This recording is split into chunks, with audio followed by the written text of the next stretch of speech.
I walk the streets with my swagger on, supernatural, facing a million opponents, and my role is to act alone. Lights, camera when the action's on. Where I roam is a battle zone, a vigilante in the catacombs. But I rock with a hot shot like a clock when it's cocked and popped and the lead is gone. People say that my head is gone, but it's What's up, everybody? How you doing? And we are back live in my studio in the basement in Columbus, Ohio, for another awesome, thrilling, chilling, amazing, shocking, toe curling, antidepressive, tantalizing, uh, whatever other amazing words you want to put episode of Chat and Draw. That's what we here for. We in the building. I want to thank you all for tuning in. In case you're wondering, what is Chat and Draw? Chat and Draw is a show where I literally sit down with a counterpart at the virtual art table and we chat and I draw. Normally, chatting about that thing that they are currently promoting or rocking in their library of creative awesome. But then you're probably wondering, if you just turned to the show for the first time, who am I? That's no problem. Real easy question. I am the publisher of Short Fuse Media Group, the founder of Freestyle Comics, the most enthusiastic person in comics, and 1/4 of the agents of the nerdy, Mike Watson, your host today and every day that we have Chat and Draw. And let me tell you, I just became official, baby. Oh, look, hey, I be dogging people that be having these on. Hey, I used to, I was like, what you need that for? What are you, delicate? Come on. Now look, I've been taken over by the rapture of the two-finger glove. I got it now. I am officially an artist. Hey, I didn't get the purpose or point of having one of these as a digital artist, but then my screen keeps getting smudgy and fingerprints and stuff, and it just irritates me. And if you've been drawing for a long time and your hand and your palm is just rubbing on that screen and stuff, and then you try to do some twists or some commands, it just does not register, and it's annoying. So finally dropped that dime on them. Got them. So now that I'm official, we're okay to move forward. What's up, Katie? What's up, J-Man? How you doing? Yeah, the intro is the throwback intro. That's one of the first intros I did for the show, and it seems like people like that one more than a new joint. So I think that's hilarious. What up, Doomsmith? So I got this thing going on, kicking around. You know what I'm saying? I've been doing this thing, and last night with this thing that I've been doing, we cracked over $4,000. All right, hey, we are at $4,026 on the Kickstarter, which I just put in the chat for everyone to check out. Go ahead and push that out to your networks. Share it with your people, your audience, and things like that. If you have not pledged, go ahead and pledge. Most epic art. Oh, I've been fine, Insane, man. I'm a little tired, but that's what happens when you're grinding. So it's perfectly okay. I dropped a ton of updates on the Kickstarter yesterday. Season 2 and Season 3 shirt, they're unlocked. That's a thing. You can do it as add-ons. The response to those shirts were really big, and it seemed like everybody that liked the shirts had already pledged the Kickstarter. So I just said, F it. I'm unlocking the shirts. So they're available on the Kickstarter. We got a ton of digital books that we're giving away when you pledge the Kickstarter. If you've already pledged the Kickstarter, you're still getting these books. When you pledge the Kickstarter, you are going to get them. We got Acolyte, we got Andy Starboy, we got Super 1, 2, and 3, we got Ichabod Jones #1, Ace Blade #1, Broke Down and 4 Dead Bodies #1. Ooh, that's how we doing it out here. So you pledge to the Kickstarter. Not only will you get the pledge of the thing that you pledged for, but you're going to get like 5, 6 digital comics free, courtesy of all my creative friends. Because they all were featured on the show called Chat and Draw, and I drew their books on the show. Now we're giving away their books. Do you get how I just streamlined connected that? That's what it's all about right there. Connections. That was my singing voice, everybody. Yo, so we are in the building, definitely. I'm super, super excited. Insane. Seen the Kong. Yes, Insane. I've seen the Kong versus Godzilla trailer. I am Team Kong all day, man. The man, the eighth man is going to go crazy, all right? He's smart, he's cunning, he's got agility, and he's got opposable thumbs. That's the whole reason he's winning the fight. Opposable thumbs. That's when we raise the evolutionary scale.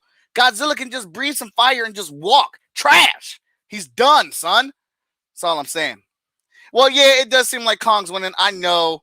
I know it's not going to be a one-sided fight, but I'm very excited for that movie. I've been waiting for this movie for a long time. Very hyped, very amped. I don't think I have anything else to go over. I'll save all the rest of my Kickstarter stuff with the updates for the end of the show. Let's get into it because I have a very awesome person coming onto the show for the first time ever, man. So let's get it together for. Do I have it? Oh, that must be on my other profile. I don't have it anymore, but it's okay because I still got the classic. Here comes a new challenger. Crown Sheperd in the building. Yo, what's up? What's happening? How's it hanging? It is going good. How are you doing? I'm doing really good. Before we get into this, you have been on another video chat thing with me. So how censored do I need to be? Because you know I can get a little loose. You're fine. You're fine. Yeah, some people are like, oh, please try not to cuss. And I'm like, I try to work on it, but I'm a cusser. It's a word. It's a part of vocabulary, and I like to use words. I'm a writer. You're a writer. You're a writer. You have that right. Why don't you go ahead and introduce yourself to everybody? Tell them who you are, what you do, and why you're on the episode tonight. I am Crown Sheperd, aka Crown the Writer. I am a writer. The Crown the Writer. No, I'm just kidding. I'm a writer. I just published my first children's book last May. I'm in the process of publishing my second children's book.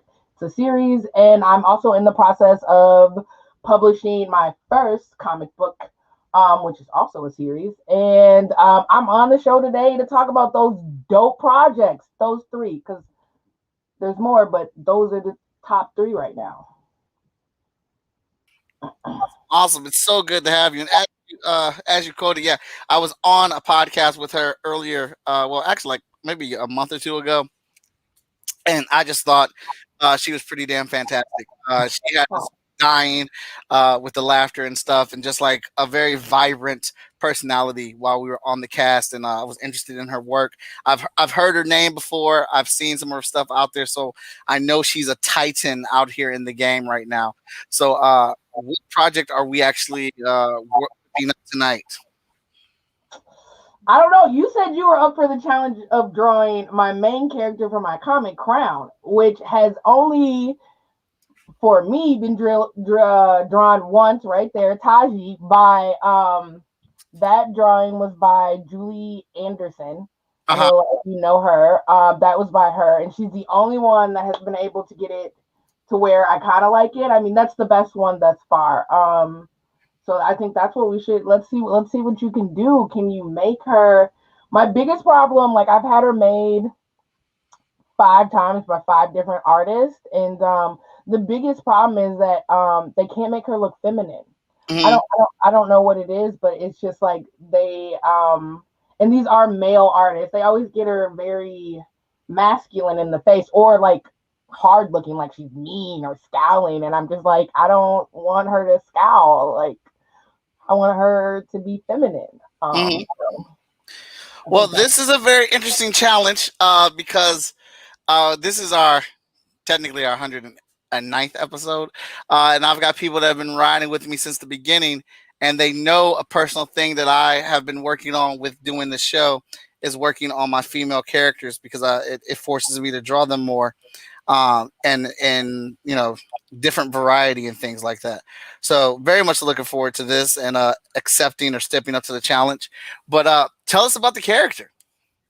So Crown Comics is about a girl, Taji, who you're drawing tonight.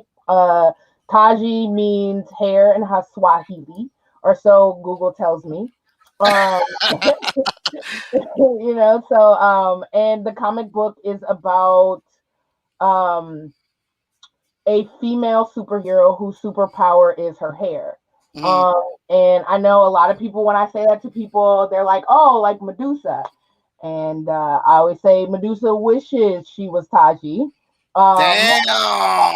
Going to, like, trust me, she's going to. So Taji, aka Crown's gonna eventually turn into her super name.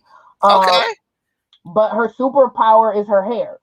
Mm-hmm. And it is every hairstyle you can think that natural black hair can make is its own weapon or superpower.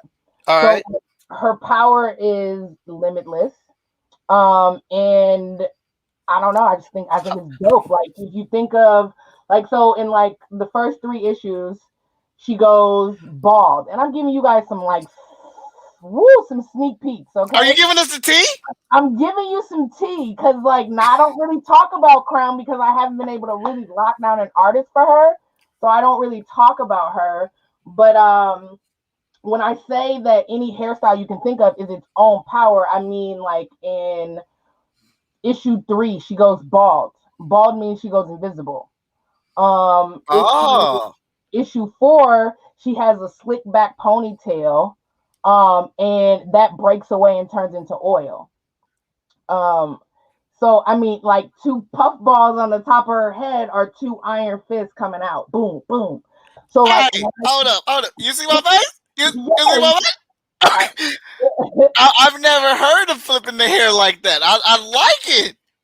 because so you got to think like when you think about Atlanta hair show, you think about all the crazy hairstyles these hairstylists come up with.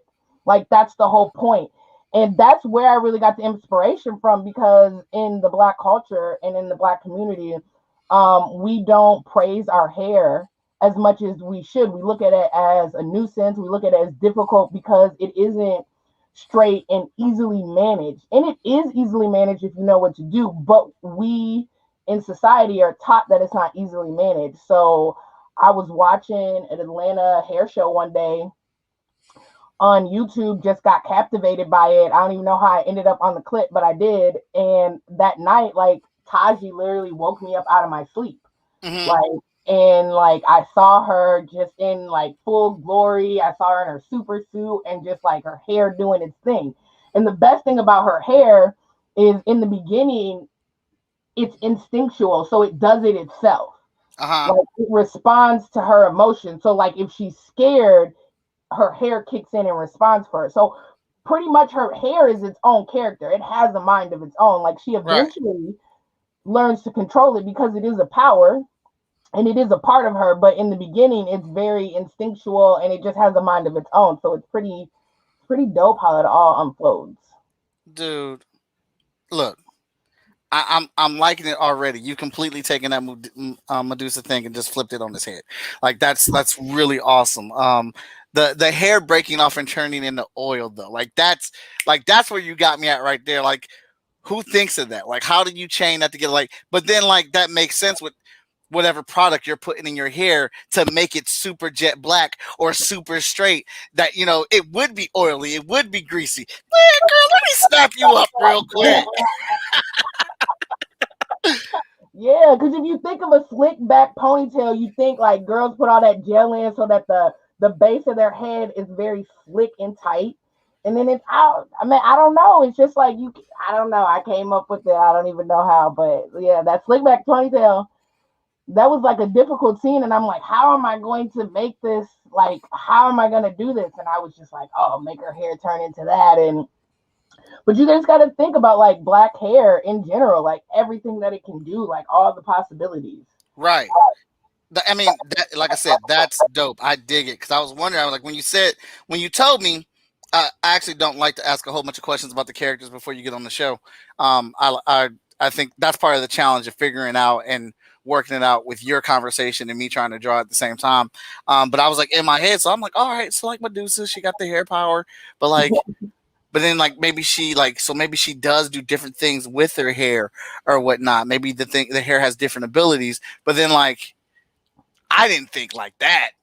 I thought like maybe one hairstyle was for grappling, another hairstyle was for like razor blades, whatever. Like that's dope. Like that's I like that. I like that. And so I I don't mean to put it in the category, but like that's something that in my experience that like I couldn't think of that as a guy because I'm not living as a female dealing with hair.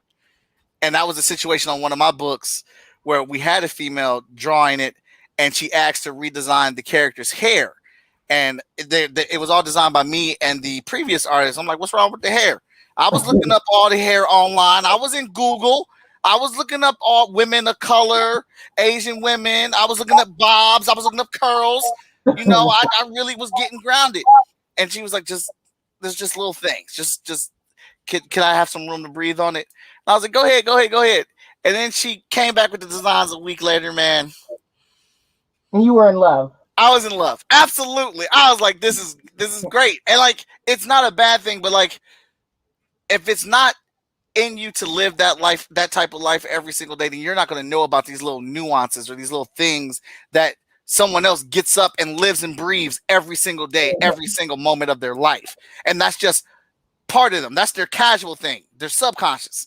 So I think I really dig that. And I'm glad you said it, because now it really just helps to sell and bring up that point. Yeah. It I've noticed with art, especially dealing with artists, like it is like the little things that really bring like a character like alive. And that's why my first year and a half of my search was only for women, unfortunate or black women, because it's just easier to have a black woman. It's hard to explain to a non-black woman what a Bantu knot is, or like certain hairstyles, like but it's been really hard, because it's those little nuances that really bring her to life. And like when I tell male artists, like her hair is its own character, like it has to be predominant, it has to be amazing, along with the rest of who she is. I don't think they get it. I don't think they get what I mean. And that's why she's been on the shelf, and it's been so hard because like I know she's going to be like my legacy.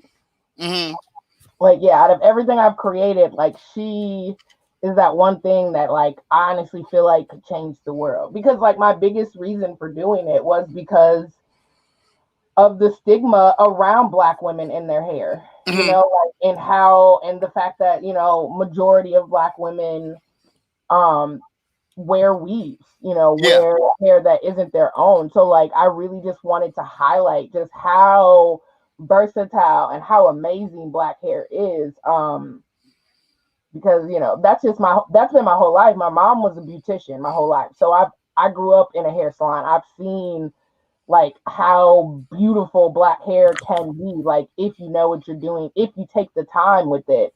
In its natural state. I was a loose curly natural before I went dreadhead, and I just want the black community, especially like young black girls, to just embrace their natural hair, because if they can embrace it at a young age, girl, I'm telling you, at 24, you're gonna be popping with some Bantu knots in that corporate office.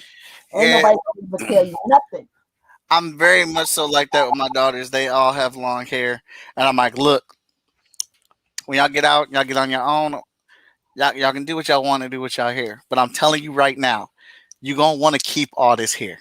I have gone to school with girls that have cut their hair off and regretted it, and have been putting all types of weave in it and cannot get back to the length that they had. I know it's annoying to comb it out. I know it's annoying to keep it up, but I'm just saying, like, look how much hair you have, and you'll be able to do so much and not need any weave, not need any of it. Just like, trust me. So I mean, if it really comes down to it and they really want to get their hair cut up or do something, I mean, of course I'll let them do it, but I'm trying to save them. I'm trying to save the hair as much as I can. Good dad, because encourage it. I always tell young girls who are frustrated with their hair, I'm like, you guys sit on your phones watching videos all day. Go on YouTube. There are some very prominent black natural hair YouTubers that can get you straight, and and like just that whole stigma of like black hair doesn't grow. It does. We just don't. The way we look at hair and we're taught to do hair is white hair. And the way you do and maintain and manage black hair is different. And we need to accept that it's different. It's not better. It's not worse. It's just different. And with Crown, I want to highlight those differences. And I want to just get black women in the community to understand that, like, their hair isn't your hair, and how they do their hair isn't going to be how you do your hair, and that they need to stop being afraid of water Mm-hmm. when it comes to their hair, because that's how it grows. Water is, your hair is just like a plant. It grows. Okay. And it really is. Like, you water it, it will grow. Like, I've always had very long hair, no matter what type of hairstyle I was rocking at that time. I've never worn weave. Actually, that's a lie. I wore weave for 8 hours. I got one of them sew-ins. She said for 8 hours. I got one of them sew-ins in my hair, and I immediately, like, I was like 21. Mm-hmm. I got on the bus from leaving it, got home, literally stood staring in the mirror for like, I don't even know, 45 minutes, just staring at myself.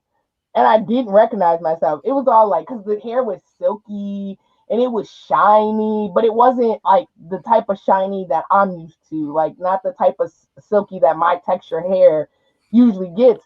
I did not feel like myself. 8 hours in, I was like, Mom, cut this out, cut it out. Cut it out. Yeah, she was so mad because she told me not to do it. 2, she told me I was gonna hate it. 3, she paid for it. Mm. So I was like, at first she was like, I'm not cutting it out, and then it was like me crying, sobbing on her bedroom floor, and then she cut it out. Mm-hmm.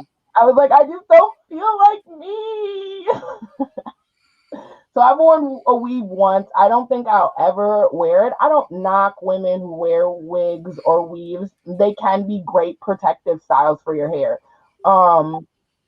It's just, I don't think it should be the norm. I think natural hair should be the norm, and especially with us fighting these battles in the schools and in the workplace, being allowed to wear our natural hair in its natural state. Being able to wear afros, and a kid not being told that their hair is distracting. But Betty Sue over here, who got snarls and her mama ain't combed her hair in 5 days, is not distracting either. Like, she got gum in her hair. Like, teacher, she got gum in her hair. But you mad about my afro?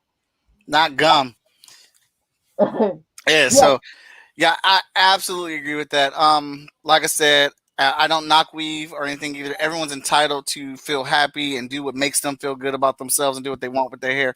I just know, like in high school, a lot of my friends that I was close with that were females, they would always kick themselves for like cutting their hair. Like they never could find a style that worked for them. They were always trying to, get that length back and put weave back in there. And I love my daughter's hair. Their hair is amazing, and they have so much of it. And I want them to embrace that and be proud of their hair. Yes, that is definitely what it needs to. That definitely needs to be the norm. Like, especially if you take care of it, yeah, it'll grow. I mean, little girls always say, "Oh, or black women always say I had long hair when I was a little girl," and I always counter with, that's because somebody took care of your hair.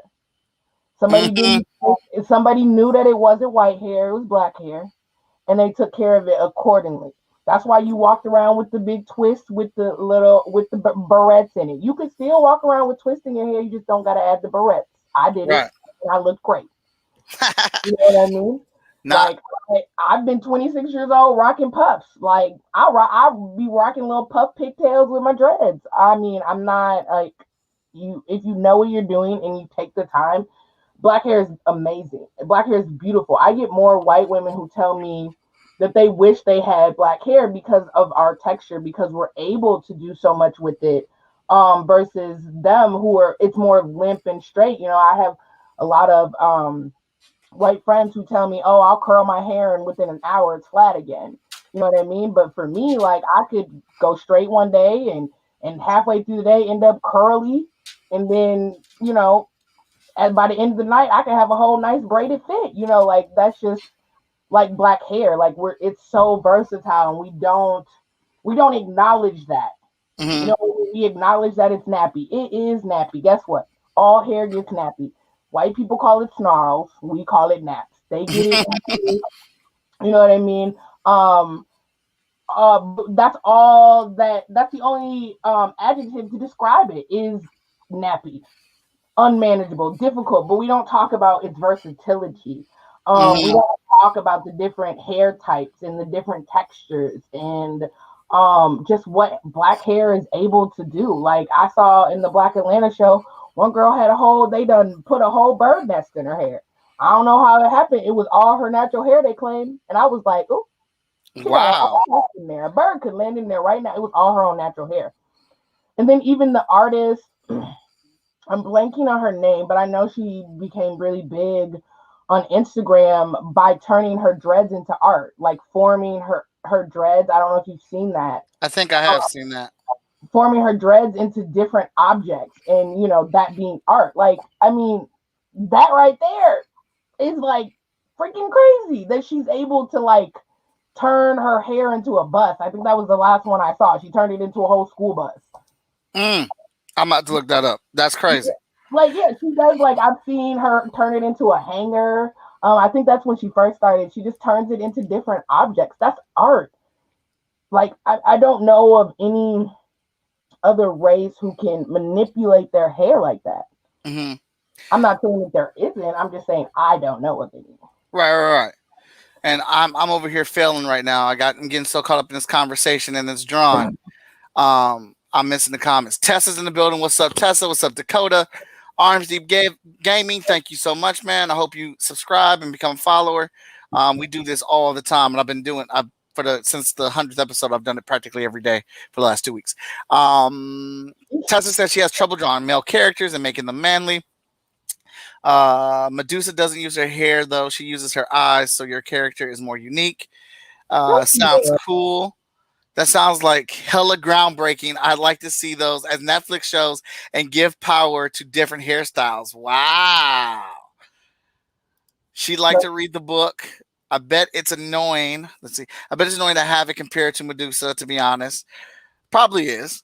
Because you got a storytelling brain and you should be proud because that's dope. Only thing I've seen is razor hair. I've seen razor hair, and I think I seen that in Alita. Battle Angel. I think I saw one of those cyborgs. Did you see High School Musical thing that came out? They couldn't do the black girl's hair, so they made the headbands part of her character. Hella backwards. That is hella backwards, and that's the norm in the industry. Like, I cringe so hard when I watch a show, that features black women and their hair is just a mess. What was that one show? It was on Fox 9 and I freaking loved it. It was the little black girl. The vampire show? Yeah, I love that show too.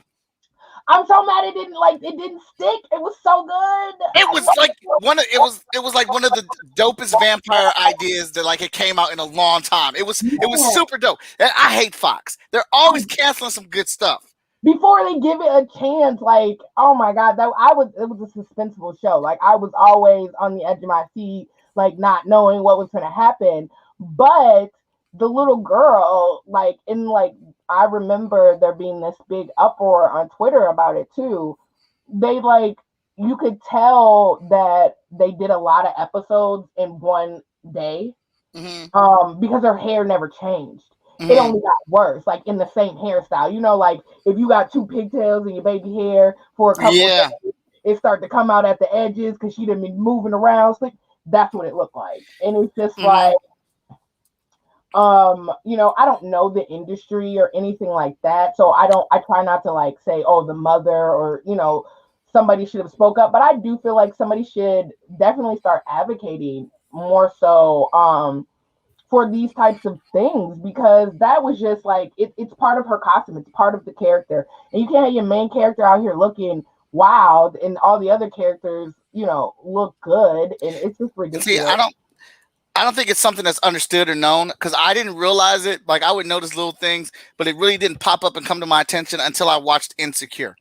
Insecure really pushed and brought to my attention that when you have people of color on TV shows and movies and stuff, they have to be lit completely different for their skin tones and stuff to come out and look good, look the way they look in real life or whatnot. And I didn't realize that, and I didn't notice that until I watched that show. and I saw that, I was like, God, these people look stunning. Like I've never seen people of color on TV look just so naturally good, and like they're just popping. And now I notice it all the time because we're watching Star Trek Discovery, my wife and I now, and I get so pissed at what they do to they like put this like gold like makeup under her eyes to make her look brighter or to make her skin pop, and I'm like, get your lighting crew on it, man. Go talk to the people from Insecure, find out how to light my girl's skin, because that makeup is just standing out. Like it's like a beacon. Yes, that, and like you mentioned the new Discovery, what, and then the wig that they have on her head. Like, I couldn't be a Black actress in this industry and be okay with that. Like, I don't care. I don't care. Like, I have to like be able to look into a mirror and recognize myself, and I don't care how much makeup you put on me. Like, my hair is a big part of my identity, and that's for any woman. Like, no matter her race, no matter her background, she probably will tell you like what is on top of her head is a big part of who and how she feels about herself. And you know what? She's probably in a situation right now because she broke off from The Walking Dead, so this is her show. Her starring role is the show, but it's on such a big property. She probably has not developed that much pool yet, like where she can, where she can throw some weight around yet. Because a lot of people, although I think the show is amazing, it's split. The show is split. Half the Star Trek community doesn't like it, and the other half of it does. So she probably does not have the pull that she wants yet because the fan base isn't completely behind the show. But I think as she may not get that pull on this role, but like her next one, she may, because I think she's building up her caliber because she's great. She's phenomenal in the show, and I've seen other actresses and actors get to that point to where, well, I just had to take whatever they gave me so I can get the role, so I can get my feet wet, so I can get in there. But then 2 or 3 roles later, like, no, we're not doing that shit.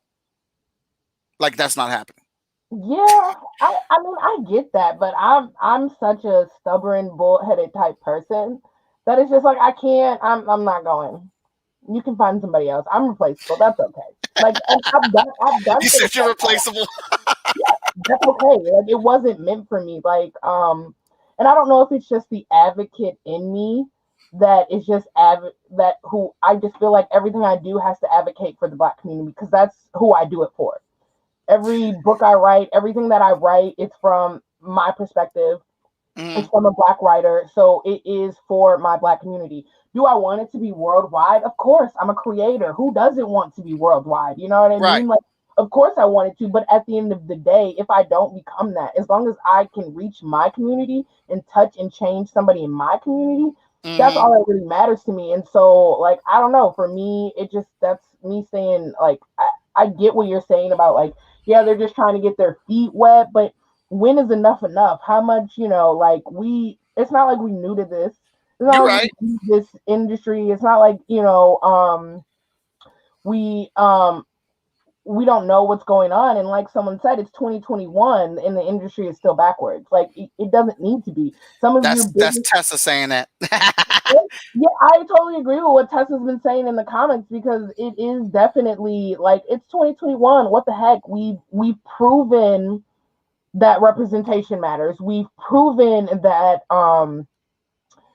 Black entertainment is needed, is marketable, is profitable. Yeah. So why are we still in a position where we're fighting for dignity? And when I say dignity, I mean that because I shouldn't have to compromise my hair, my look, or she says, the Black girl in The Secret Life of a Teenager had to straighten her hair. Why should she have to straighten her hair? I was loose natural for almost 10 years. And if I got a gig and you're trying to tell me I have to straighten my hair, what if I'm not doing that to my hair? And it's like, do the people in the real industry realize how damaging straightening your hair is on a constant basis? How that Black hair isn't supposed to, it doesn't need heat to be beautiful. We don't like straighten it. I don't need my hair to be straight to be beautiful. You know, I've seen women on red carpets rocking bantu knots and like looking. And my whole thing is like you know, like they're like, oh, we don't have the stylist or we don't know where to look. Atlanta, baby, Instagram, YouTube. Yeah, It's you're not hard in the media world that we live in. It is not hard to find a black stylist to come in here and bang it out. now very valid points with everything you're saying. I think we're still dealing with a lot of gatekeepers, and you're still dealing with a lot of people who are in positions of power who are not fully invested in that changeover. Like I got into an argument with somebody on no, I got into I didn't get into an argument because they didn't bother to argue with me because they didn't answer any of my questions. This person did a YouTube video calling Miles Morales racist as a character, and like I was like, all right, well, let me check this out. I named my whole child after Miles, Miles Parker Watson. So let me find out what I'm missing. And they had these points that were paper thin and just not all the way they didn't have any weight to what they were saying. And so I came on there, I was like, hey, I'm not, and it was a woman, and I'm like, I'm not trying to pull your geek card. I'm just curious, do you even like comics? Because like in order to review Miles Morales as a comic book character, you have to like comics in general. Like you can't just come over here and review this guy, this character, and not like comic books because his story is over 100 issues. And like it looks like you just skimmed and scanned enough issues to prove your point. But like Miles Morales, his whole family life, the way he carries himself, the way he moves, the way he acts, the way he talks, he is a person of color. So I'm trying to understand, why do you think this character is not beneficial to people of color? He's one of the most popular characters in the world. Games, comic books, cartoons, and like you haven't even touched on his interaction in the movie with his mom, his Latino mom, and his black dad. Like that whole scene where he walks in the room and he's like sipping the food, speaking Spanish to his mom, talking to his dad, getting his stuff together. How he's like, there's so many relatable things. Like the way he walks down the street, the way he daps up his friends. Like that's how I moved in high school. Like just like that. So how are you saying this?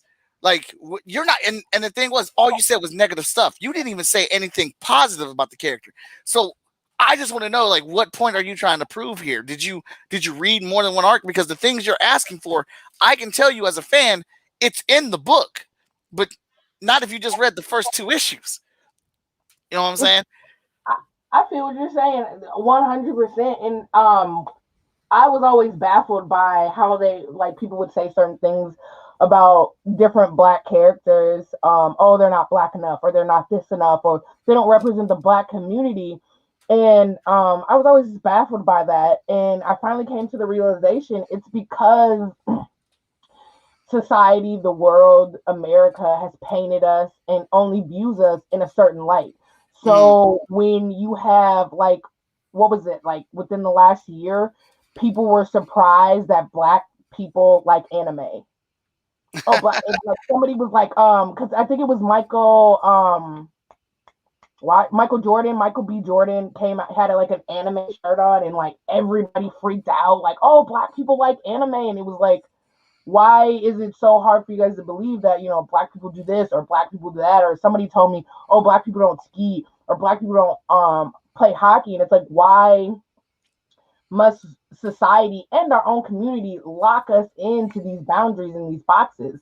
So like when you put somebody like Miles Morales on the screen and in books and on a mainstream stage, and he doesn't embody the typical black character that you see, let's say like Ghost from Power, then they can't identify with him. They can't understand him. They don't know. Like, yeah, like they talk about it, because it's like, yeah, guess what?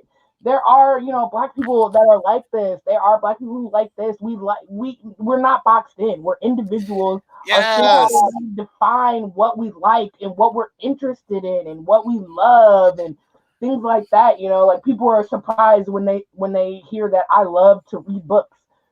in my 30s. They're like, "Oh, you read? Yeah, Black people read, and guess what? Black women are the number one consumers of books. Like, what? Why is that surprising to you that I read all the time? That I run a book club? Like, that is so surprising because why? I'm Black. That makes no sense to me because they only see like us in certain lights. Like, we can only be this or we can only be that.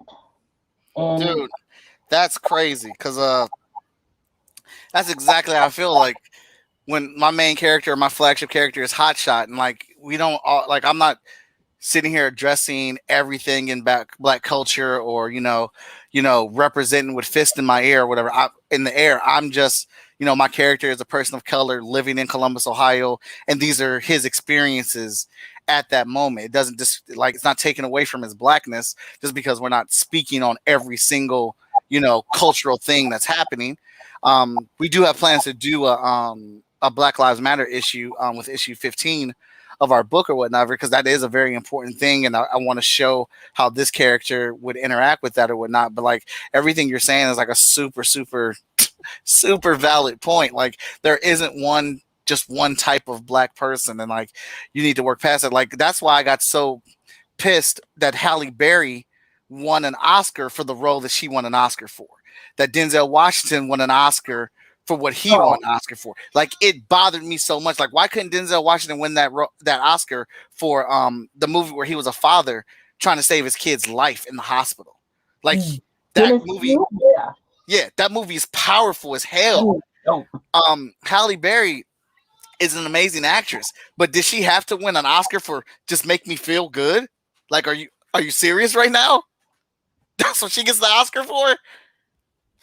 When she should have gotten an Oscar for Raising Isaiah, Leaving Isaiah. I can't remember the title. That's really what she should have, like, out the gate. Yeah. Early in her career. See, and so, dang, Tessa's been out here typing. she has been.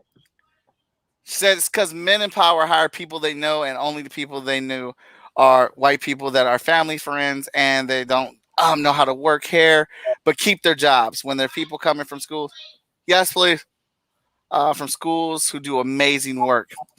Katie says, with the internet, there's no excuse for people who say they don't know how to style certain types of hair. Yes, there are. Katie, thank you, Katie. That is a great point. I run into TikTok and YouTube videos of styling hair all of the time. I looked up how to do some hair when I was attempting to do my daughter's hair into just a dang ponytail. So yeah, it's definitely out there. If you have a license and you can do hair and you can't follow a YouTube video on how to do a person of color's hair, I don't think you should be doing hair. Thank you. Okay, Tessa says, and with Miles' whole point, the whole point of Spider-Man is anyone can be under the mask, Hispanic, white, Italian, Black, and people that like Spider-Man supposed to be white. Is like, do you even understand the point? Yeah, like that was another one of her things, that Miles didn't want to be known as the Black Spider-Man. She took that as a negative. Like, why don't you want to represent that you're Black? And I'm like, that's not the case at all.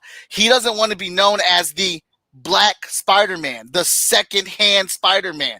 That's what he doesn't want to be acknowledged as. He wants to be acknowledged as a person that is fit and can handle this role without the Black label being put on it, because then it seems like it's second-hand from the original. How are you missing? This is why I don't trust your review. There's something like that went over your head. And then like her response to me just was, "Thank you for your feedback, but nothing you said can negates what I've already proven." You didn't prove nothing. and I wasn't attacking you. I'm trying to understand where you're coming from. I'm asking you questions, so you're just not gonna answer none of my questions. Trash.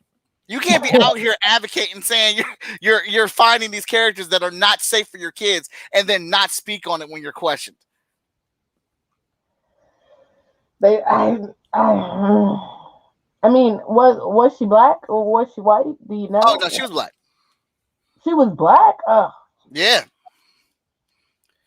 Like I just didn't get it. It didn't make any sense to me. Miles Morales is an amazing character. Like I said, I've named my son after him. It's Miles Parker Watson. And when I took him to the movies with my wife and my 3 daughters to go see that movie, and he heard his name for the first time, that boy lit up. Like he heard his name being portrayed with Spider-Man, and to see a positive representation of a person of color on there, like it was just fantastic. So, oh, that's got to be cute. Beyond. That's got to be like one of those memorable moments. Like I can just see his face. Like, yeah, should he say my name? Dude, 20 what was it, 2020 or 2019 was great for us in the movie theaters, because then we saw Endgame and I had all my daughters with me, and I know it was a cheap moment or whatever, or thrown in there, but Women Get It Done, when they lined all up and it was like, she's got help. Dude, my daughters jumped up and went crazy. Yes. They jumped up and went crazy. I don't care the reason of why they put that in there, or if they were just trying to help give women a positive push. Then that's great. Then that's absolutely great. Now look how many more Marvel shows we're getting with females in the lead. Yes, like 8 of them. Like I need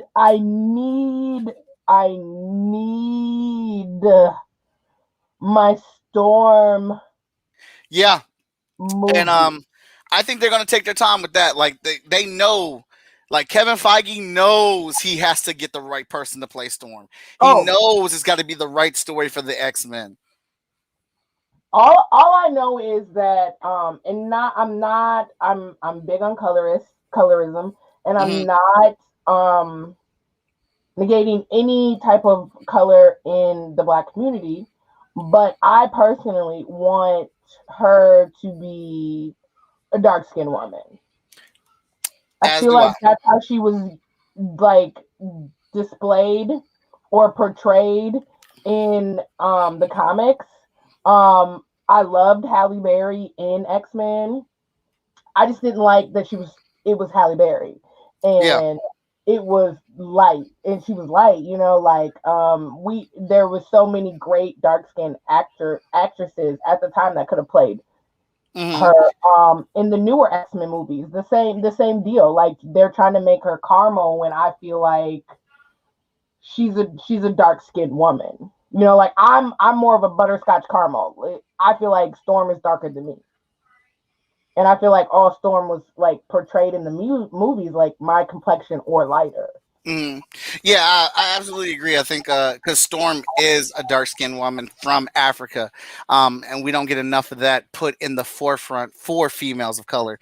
So I think it's definitely something that we have to go see. Now, while I can spitball the business aspect of it. Halle Berry winning an Oscar, being in this role, her name is bigger and will draw more people to the theaters, and she's already got a fan base.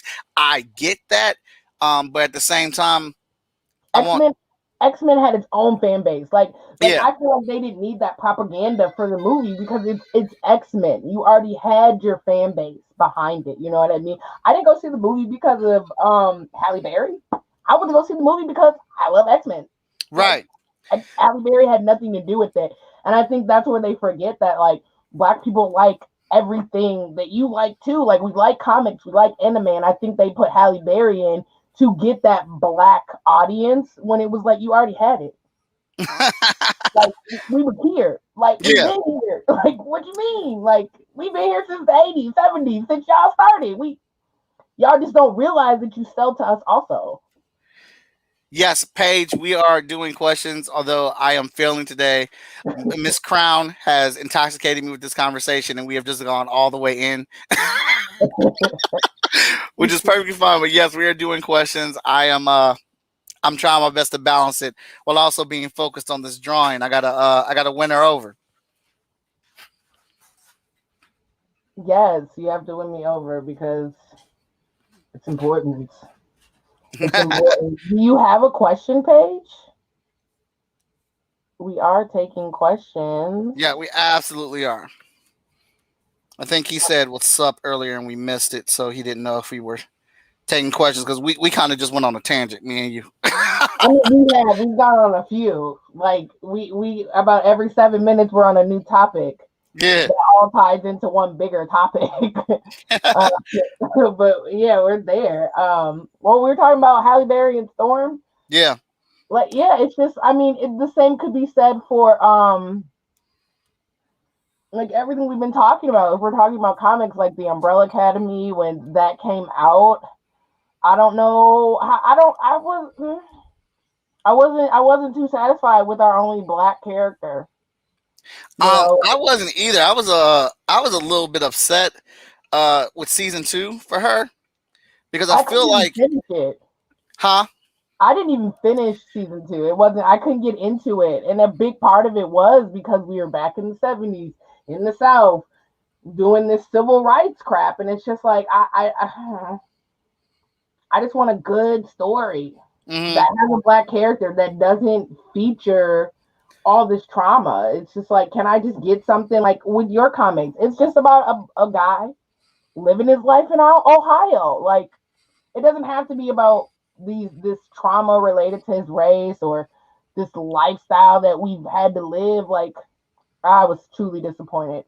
Hey, Yeah. Crown, if you could write any DC character on a Marvel comic, who would it be and what comic?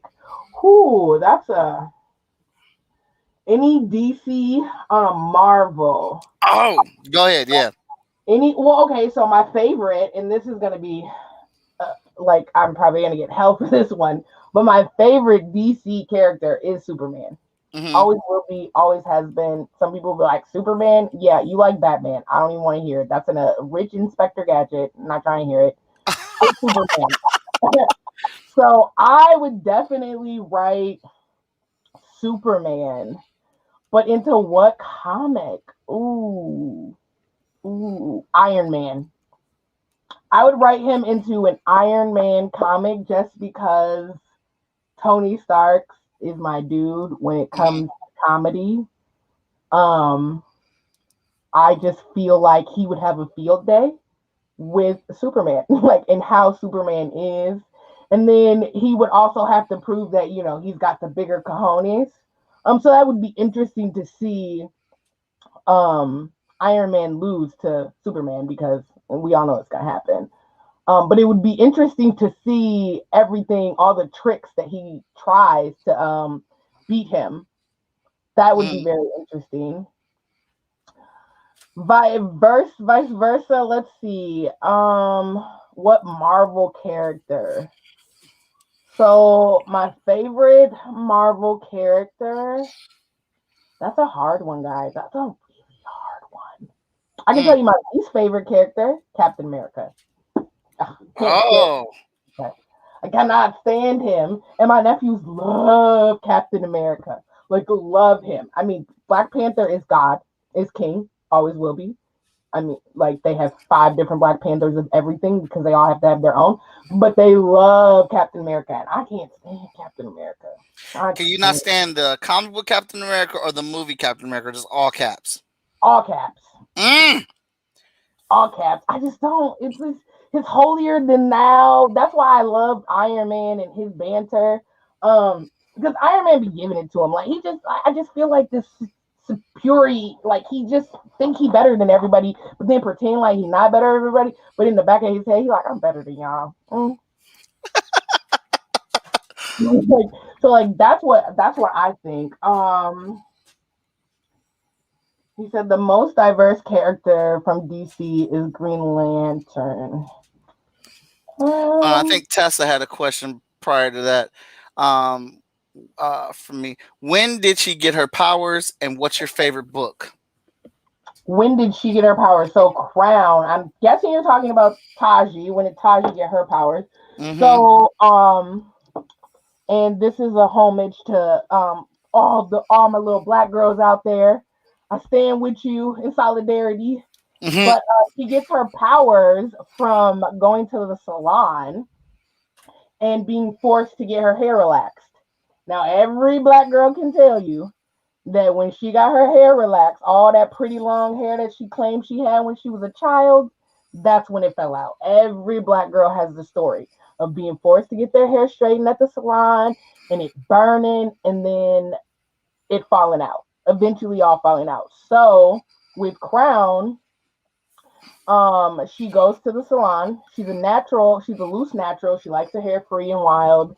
But you know, she got an old school granny who don't play that. So her old school granny makes her go to the hair salon where she gets her hair relaxed, and then she ends up in a her head ends up like it starts burning, because that's what happens when you get your hair relaxed. If you scratched your head in any time before that, Black women know it will burn. So she starts burning, and then the hairstylist puts her in the basin thingy to like wash that stuff out of her hair. What they don't know is that it is what is it? It has chemicals in it that combine with the relaxer, and there's a big explosion, and then she's bald. Like she literally like is bald. No more hair. All gone. Okay. And then, you know, that's devastating because she's 14. She's a teenager. So that's devastating for any girl. I don't care what age you are. If I woke up and all my hair was gone, I would cry. So she cries. And then the next morning she wakes up with a head full of hair that has a mind of its own. Look, and as a 14-year-old, she don't question it. She just go with the flow. Miss Crown, we need this book. I know. We need this book. I know. It's Tessa. I'm hoping, like, I literally hired a character designer yesterday. So we'll see what he comes back with Taji. Hopefully he can nail her, and then we go into production for the illustrations. I literally got a grant, and the money is sitting in my account being waited to pay an artist to make the book. But I have big restrictions and constraints on who I pick. Like, I can't just pick any artist. I really would prefer to have a Black artist do it, just because I want to promote Black art. I know that there are great Black artists out there. They're just kind of hard to find. I want it to be a Black book, and I just think it will, especially down the line when we really get into her powers and the different hairstyles. I really don't want to have to explain to somebody how to draw Bantu knots. Like, I just don't. I have so many books that I produce at one time. I have clients who I help produce their books, so it's just like I don't have time to be like trying to walk you through this, and this is how you draw Bantu knots, or here are pictures about Bantu knots. So I'm really hoping that this artist kills it. Try Twitter. Oh my God. Okay, so I will try Twitter. That's the one place actually I don't think I've been on. I've been on Instagram heavily. I don't want to be that person that just goes into one of these groups and like, I need an artist, because then I'm going to get 200 comments that I'm not going to read one. Mm-hmm. I'm trying to turn this off. It's annoying me. And then just kind of word of mouth. But I'm hoping, my goal for her, I was supposed to have the Kickstarter by March. And that doesn't look like it's happening. My goal for her is to make hopefully Kickstarter April, May. And then release a month later. So I want her to be completely drawn before I release my Kickstarter. Yeah, that's a good way to do it. So like that's kind of all we're hung up on. Like I said, I have the money sitting in an account. I got a grant to produce Crown, and I'm just waiting to find the right artist that can do what I need to do in a timely manner. So hopefully this year. She's coming out this year, most definitely. I'm hoping by the summer she drops. Like, I want her out so bad, because like, it's just the first issue. Like, I have about 12 issues already written up, and I just want to release the 12th issue because it is so dope. I was just writing on it. Like, oh my God. Like, I just want to release that. Oh, don't you hate that? Huh? Don't you hate that? Man, at one point I was like, I'm just going to do a graphic novel and release all 5 issues when I only had 5 issues at the time. at once. And then I was like, yeah, I can't afford that. I can't. Because that would have been like 130 pages. I'm like, yeah, I can't afford this. 130 pages worth of art, not at this point at least. And then I've even thought about just writing her as a novel because I want to get her out. I write novels too, but I really want her to be a comic book. Like I want that because like, and I could be wrong. And I know there's a lot of indie comics that are great, but I don't think there are any mainstream comics that are based off of a Black female character. Not like, oh, she's the descendant of Superman or she's, part of the X-Men. Like, I mean, like a comic book that's mainstream, that's solely about a Black woman. That's what I want for Crown. Like, that's my vision for her. Have you heard of Yeah, Naomi at DC? Naomi. Yes. Isn't that the little girl with the dreads? Yeah. Yes, I have heard her, but isn't she based off of Superman? See, I don't know. They said there was a big secret with her, but she's been very impactful in the DC universe. Mm-hmm. And there's another character, the Green Lantern, that has like the awesome hairstyle and the big goggles. It's a Black chick. It's like Far Sector. It's called Far Sector. I'm gonna have to check that one. I know Naomi. I've read a bunch of those issues. But I don't know the other one you named. Mm-hmm. And yeah, see, I thought Naomi was based. I always heard that Naomi was based off of Superman. Like that's what the big secret's gonna be. Is like she's a descendant of Kal-El or from there. So I've heard. I don't know if that is true or whatever, but I know when she was first in the marketing stages, when they were just telling her about us or telling us about her, she was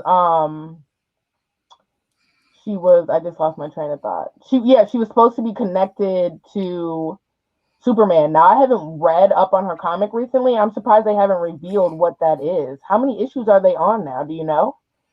I don't.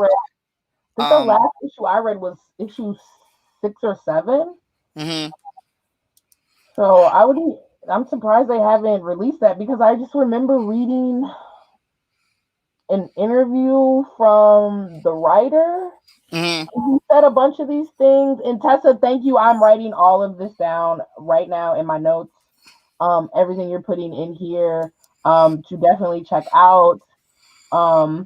At this point with Crown, I think I'm trying, if this artist that I have currently doesn't work out, I'm going to try to find a female artist to just draw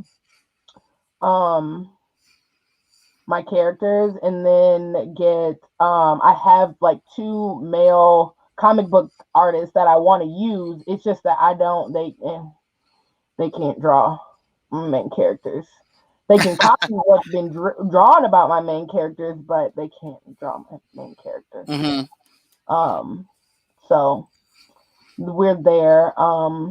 Yeah, I'm hoping. I'm really hoping. I'm hoping that some real traction gets off come February, because like I have one comic book artist, who can do a page a day. Mm-hmm. So like if you can do a page a day, I think it's at 32 pages, but I think I'm gonna cut it down. Actually, that's a lie. I have to add to it. But I think I'm gonna add to it and cut it down. But I don't know. I'm afraid to look at it because every time I look at it, I add to it. I go into like, okay, I gotta cut it down. I don't want it to be this many pages, and then I just go and add to it. Like, you know what? Actually, this flows better. Let's add this whole new page of panels. I feel that. I did that with the new issue of Hot Shot that I just finished. We added 2 pages. We felt like a panel was being cheated with not enough attention, so that panel got expanded to a double page spread.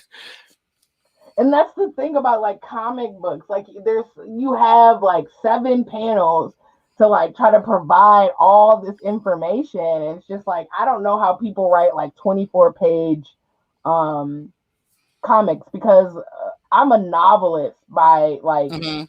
that's just what when I started writing big stories. Like that's just who I am. And I just ventured into comic books and stuff and children's books. So like that's my biggest thing. Like I always think there needs to be more. Like I can always tell more. That's just the storyteller in me. Mhm. Like, oh, I could add this and grab the audience this way and then boom, flip them this way. And I'd be having to like my editor be like, Tiara, if you add one more thing to this document, I quit. I'm like, okay. Like, I was like, okay, I'm sorry, but I just think of this. He's like, it's great, it's all great, but we can put it in other issues. I'm like, but I want it right here. No, I want it no. like this though. Oh yeah, I was banned from the first 2 issues. He just recently gave me permission. Like he took permission from me. Mm. I said, how are you gonna take permission of my documents? But I kind of told him to. I was like, I need you to take it because I'm gonna keep adding to it. It's gonna turn into the first issue is gonna be an entire graphic novel. An entire graphic novel. Hey Taji, hey girl. She was like all up in my face a few minutes ago. Oh, that all sounds wicked cool. I just remembered the one thing that I wanted to tell you about the Miles story that I lost track of. Oh, okay. She had questioned why, because Brian Michael Bendis is the creator of Miles Morales. Him and Sarah Pichelli. I know I'm pronouncing her name wrong, and I apologize.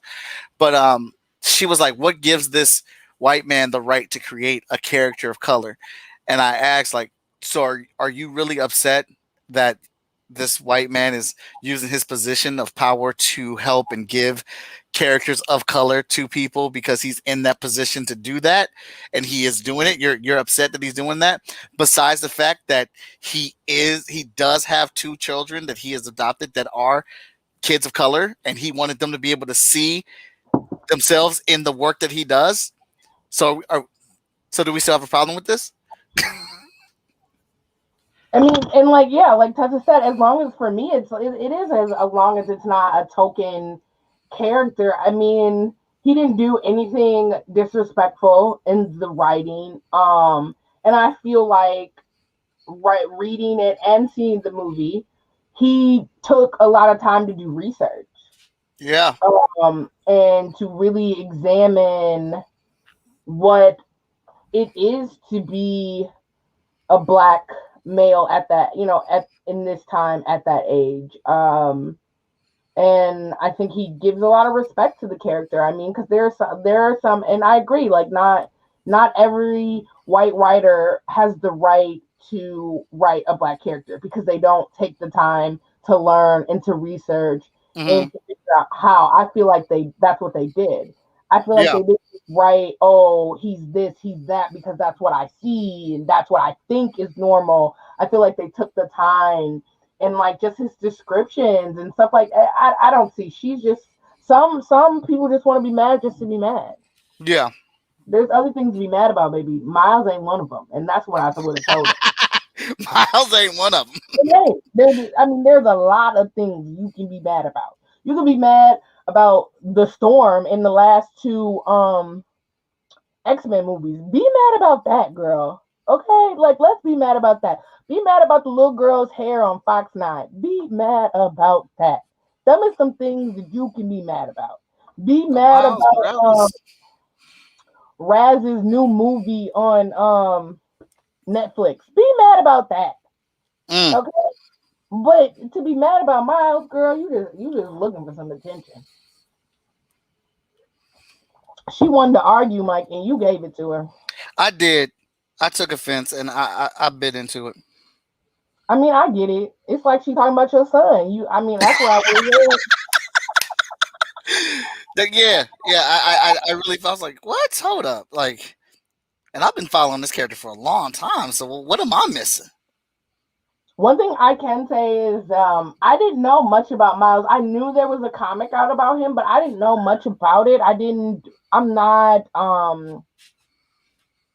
a big Superman fan. Wait, is Superman? What is Superman? Marvel? Isn't he DC? What the hell is Superman? You just got sidetracked for a second. Yeah, I did. I'm not a big Superman fan, so I didn't know much about Miles until the movie, but I definitely have bought my nephews some Miles um comics since his debut because I done watched that movie so many times and sang that dang song so many times, and I have so many videos of them singing that dang song. I'm surprised. Yeah, and that's what I mean. Like, I don't rock a lot of soundtracks for movies or whatever, but I rock that soundtrack. It was a lot. It was really That good. and So, Black Panther. huh? That and Black Panther soundtrack. I'm not Yeah. a big soundtrack person, but I still rock Black Panther soundtrack. Like I can't even lie. Like the one song from when they're in that casino night, Mm-hmm. doom, and they get into it. Hey. I will bang that like, and that's my pick me up. Like in the morning, like if I'm at work and I just am like, look, it's one of them days. I will put on Black Panther. Like a few of them songs really like just get me hyped. My hips get to moving. I be thinking I'm in Africa, like getting it and stuff. So And big there's. big question. Are you team Karate Kid or team Last Dragon? Oh wow, who just asked Ooh, that? Paige. Paige Ooh. be out here trying to start fights, man. Ooh. I don't even know. Which Karate Kid though? The original? He mean the whole franchise. He's putting the whole Karate Kid franchise up against Last Dragon. Last Dragon. Because I only like the one Karate Kid movie, and that's the one with Jaden Smith. When he like, I hate it here. I swear I just put that meme in somebody's post today. Like I literally put that meme. That's the only movie that I like. I don't know. As a kid, my brothers, I grew up with all boys, so they loved the Karate Kid franchise, and they used to watch it. I just always fell asleep. I couldn't do it. Mm, It was definitely Last Dragon for me. And I think that's just because my mom watches Asian movies like they're porn. mm-hmm. So, and that's what I've called them growing up. Like, oh, you watching a little Asian porn, ain't you, huh? Um, so like I'm more into like, yeah, like authentic karate movies. If I had to choose, it would be Last Dragon over Karate Kid. Don't kill Okay. me, Karate Kid fans, but it is Last Dragon, even though I haven't watched either in years. Jackie Chan, I die for Jackie, but he never need me to be because he's superhero in real life. He is. He hasn't done any movies in a long time, like him or Jet Li. Jackie did one about a. He's got a new movie coming out. Jackie Chan does. He does. Yeah, it's like a Oh, I spy didn't rescue see group before. that he's in. He did one last year or the year before, where it's more serious. He is a like a retired. He's like a retired consulate agent that was really into like got sent on a lot of secret missions and stuff. And like his daughter gets killed in a mass bombing, and he knows that somebody in the government knows who it is, and they're corrupt. It's my favorite Jackie Chan movie. Like, This like new one, yeah. I'm trying to remember what it's called. The Foreigner. Yeah, The That's what Foreigner. Tessa said. Tessa Yeah. said The Foreigner. Okay, I have to check it out. Like I don't watch. I mean, I watch TV, but it usually be watching me, and I just be sitting there working. Hmm. So that's gonna have to be on like a day where I'm like, look, I can't do nothing but sit here and watch movies. They'll probably have to be on one of my movies because yeah, I haven't watched any new ones. Mike, look at chat is what somebody said. Someone said her hair is already looking amazing. It is. It definitely is. You are definitely giving me life, Mike. With the hair. The only and okay, so the one thing that I've noticed about males and when they draw females, you guys, I think the harshness or the roughness or whatever you want to call it comes from the eyebrows. Hmm. You guys always want to slant their eyebrows. Why? I don't know. I've done it for a while. It's just Because she looks like she's doing this. let's see if we can fix it. But other than that, I love her. I love the hair. Like I tell people, her hair has to. In the beginning, her hair is just like normal, but after that first issue, when she get her powers, yeah, her hair just be it. Like I said, it has a mind of its own. Mm-hmm. So Tessa said, I draw rounded eyebrows. I noticed that too about men. It is Tessa. It's like that's the one thing that I've noticed is that they all it's and I think that's where that harshness and unfeminineness like comes from is when you push their eyebrows like down like that. My eyebrows are bushy. That's because we're in COVID and I haven't gotten them done because I don't want somebody all up in my face breathing. That's my excuse if my best friend tells it differently. Don't believe her. I don't care what she says. Somebody asked me another question. Are you team Godzilla or team Kong? Team Kong. Yes. Team Kong all the way. Godzilla. The only thing great about Godzilla is I can say Gayaka! Gayaka's coming! Right. That's the only thing about like Godzilla. I don't know. Like I just don't feel like the animation for Godzilla is there right now. Like I feel like the last one I saw, I felt like it was like his arms were like this. When it was Godzilla and Kong, it was just like his arms were too little. I just don't think the animation or the CGI is there for to make Godzilla great. I think it can be great. I also so if we're okay, let's rephrase it. America Godzilla versus America Hong Kong or Kong. Japanese or Asian Godzilla against Kong, Japanese Asian Godzilla all day. Like if you've seen like I know there's a Korean one, there's a Japanese one, and there's a third one that my mom loves, but like the Asian renditions of Godzilla are on point. But I personally think Asian movies are on point anyways. Mm-hmm. Like you want some real drama, go watch you an Asian movie. One of them drama movies where the man done disappeared and the woman don't know what to do and she got a new husband and he come back but she in love with everybody. Trust me, it's compelling. Well, Miss Crown, here's your piece. It's the replay is happening right now. Let everybody know where they can find you. You can find me at crownthewriter.com. Crown the Writer on social media. I think that's my Twitter. That is my Instagram. I don't have a TikTok, but I am coming with one soon because there's a whole Black Boy TikTok challenge that I'm putting out. And then on Facebook, Crown Sheperd. I'm very nice.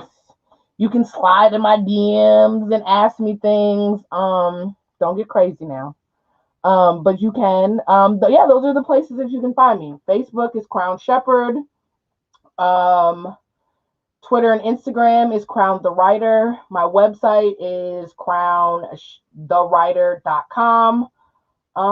Yeah, you can, that's where you can find me. And hopefully within the next 3 months, I can come back and we can talk about Crown, like fully out. And you guys can see the first issue and we can talk about the little things that I didn't tell you.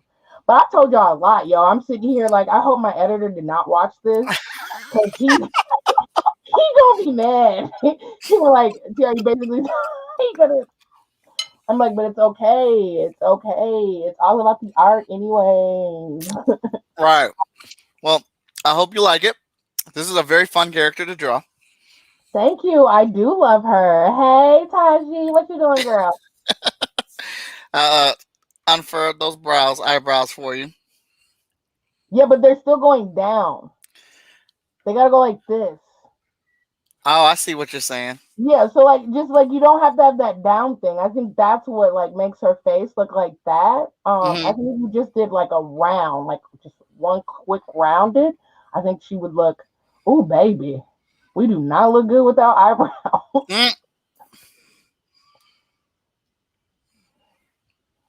See here, got that.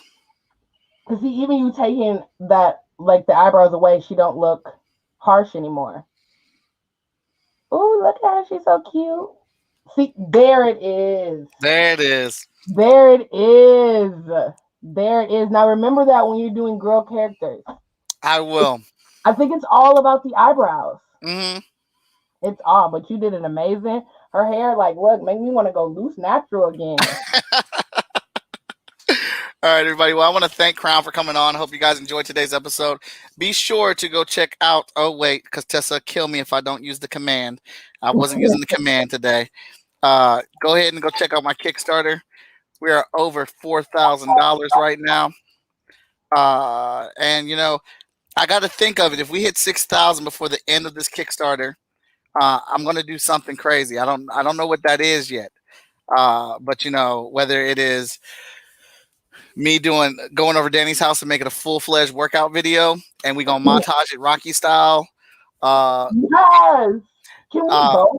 I feel like you should put out a list and let us vote.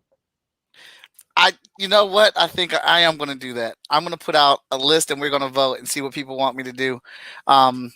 People seem to like me torture myself working out, so that's probably what it's gonna end up being. But if we do crack $5,000 today, I will get back on here and we will spit some bars. Let me check this before I leave, see if we got anything in the loop before I get over here. You a rapper now, Michael? Casual rhymer is what I like to call it. I like it. I like it. Casual rhymer. Yeah, casual rhymer. See here. There are a lot of rappers out there that are just casual rhymers too. Mm-hmm. At least you know it. You know what I mean? At least you acknowledge, like, look, I just dabble in this.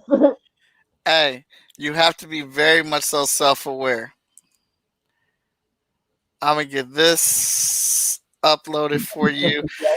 This piece is yours. I'm gonna send this to you in the chat so you can do whatever you want with it. All right. Well, everybody, thank you again. I think I got somebody else coming on here. What's tomorrow? The 29th. That's Friday. I definitely have somebody else coming on the show. We got so many here, I'd have to check the schedule. But Agents of Nerdy is happening tomorrow for real. That's at 9 p.m. ID, Christina, me, Tessa, Dakota. We'll be doing the Agents of Nerdy.